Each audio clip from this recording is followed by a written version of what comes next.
brother Malik, there was a third grader who said to me once as I was teaching that child that he thought food came from the grocery store.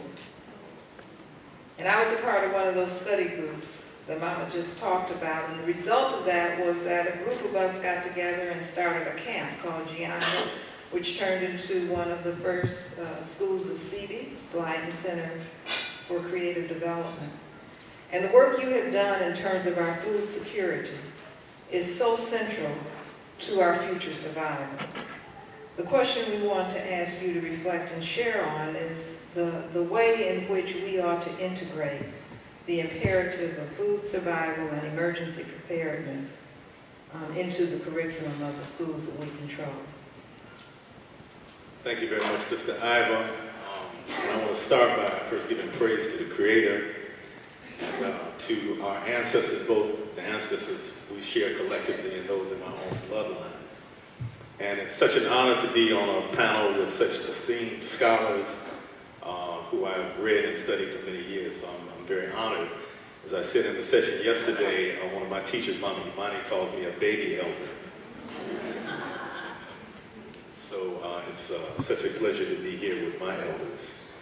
And in Sortimer Institute, the school that I had the sacred trust of serving as director of from 1990 until 2011, when I stepped down and handed the reins to my sister Elizabeth Whitaker. Please throw your hands up, Sister Liz.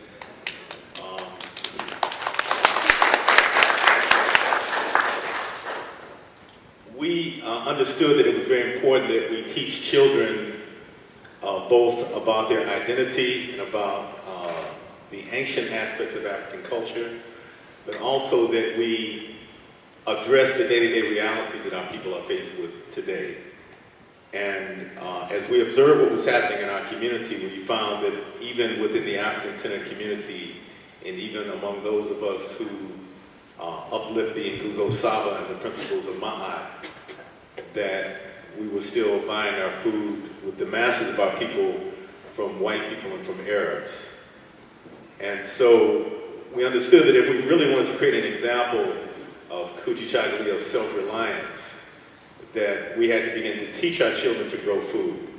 And so in 2000, we developed a food security curriculum that we infused into every aspect of the school. And so every teacher in the school, whether it was Mama Fubayo teaching kindergarten, or whether it was the Kiswahili teacher, or whether it was the gym teacher, or the science teacher, or the art teacher, had to have at least one lesson per week that had a food security tie-in. And an important part of that, we looked at food security in a very broad sense, not just the growing of food, but all of the processes related to providing food for a community.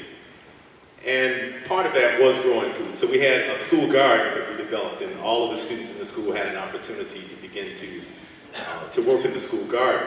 And so the kind of overt purpose of that was to teach self-reliance and to teach that we have the responsibility to feed ourselves and to manifest the teaching of the Honorable Elijah Muhammad, who said that, who taught us that if people won't treat us right, and certainly we can't depend upon them to feed us. But there was a deeper, more covert purpose to doing this, and that had to do with the disconnectedness that we find ourselves having from really the rest of creation. And in the Western world, we spend lots and lots of our time in buildings and lots of our time on concrete. And so not only is there this vibration that emanates from sound, but there's also a vibration that comes from the planet itself. Our ancestors understand, unlike Western science, that the earth itself is alive. It's a living organism. And that in order for us to be whole, that we have to connect with the energy of the earth. And so providing the students with an opportunity to work in the garden on a deeper level provided them with an opportunity to connect with this energy of the earth and with the universal energy as well. And so we continued to do that, and we found that many students were interested in both the the growing of food and also interested in nutrition and the impact that it had on their bodies and on their well-being. And so that work continued to grow until in 2006, we actually created a new organization called the Detroit Black Community Food Security Network, which we continue to do work in Detroit and also nationally now in terms of mobilizing black communities to grow our own food, to begin to process our own food, to distribute our own food, and also to use the growth, production, processing, and distribution of food as an economic driver in black communities. In fact, some people say that the food economy is the first economy in any society, because no matter how impoverished people are, they have to find a way to obtain food. And there's always some exchange that takes place when people obtain food, and usually in this society, in a capitalist society, that exchange is monetary. And so we find in cities like Detroit that we have $200 million or more per year that is being extracted from the black community and going to the mostly white ring of suburbs surrounding Detroit. And so as we grapple with questions like how do we fund our institutions, there's a relationship between institution building and building vibrant communities and being able to harness the dollars that we're spending on food within our community.